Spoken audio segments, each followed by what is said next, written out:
Rishi Sunak's ordered urgent review into sex education classes after claims of extreme teaching, as laid out by Conservative MP Miriam Cates in Parliament last week. Graphic lessons on oral sex, how to choke your partner safely, and 72 genders. This is what passes for relationships and sex education in British schools.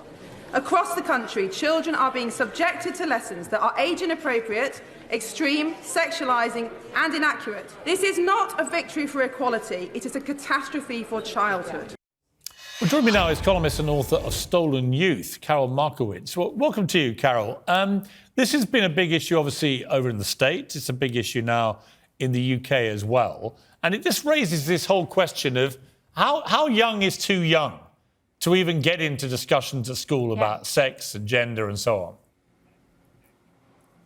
Well, I think that that's a great question, and one we should answer before the materials get to the schools. A lot of the materials that are being featured right now, both in the US and in the UK, I think are far too graphic for elementary and middle school, which in the US is until about 14, 15.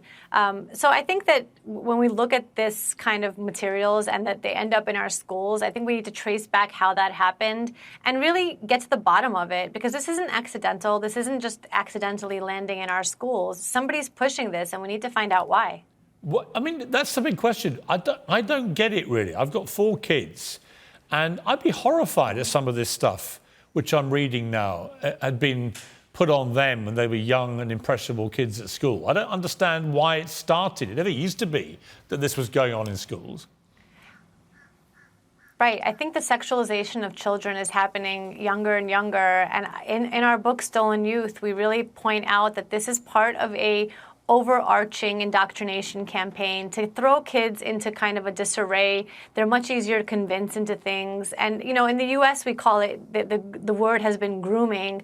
But there is some element of grooming to this. When kids are introduced to sexual concepts too early, they're literally groomed to be taken advantage of. And again, I think that, you know, before we all dismiss this as, oh, wow, this is so weird, how did this happen in our schools, like this must be an accident, we need to investigate how this is happening and why, and really trace it back to where these books are coming from.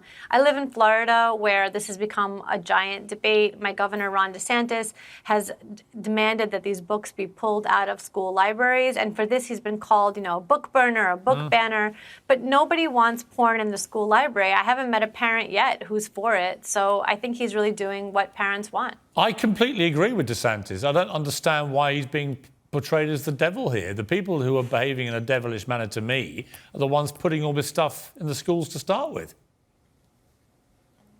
Yeah, I agree, obviously. And living in Florida just means that one fewer thing for me to worry about with the kids. And knowing that my governor and the parents around me are supportive of the fact that, you know, pulling these books out is not book banning, it's not book burning, it's none of that. It's really just taking into account what kids are designed for and what they're not, and pushing these ideas on too young children. We know it's going to have a backlash. We know that there's going to be some bad effects on them.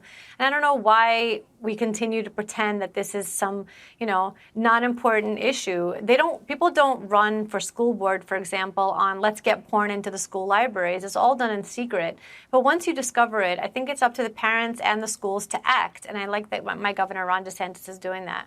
Yeah, I mean, one story involved a child who allegedly was made to leave the classroom when he disagreed with a drag queen that there were 72 genders.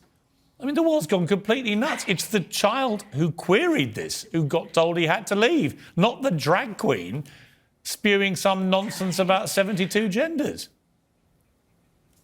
Yeah, I like to imagine that my kids would say, no, there's not 72 genders in their class, and not have a problem leaving the classroom when they were challenged on that.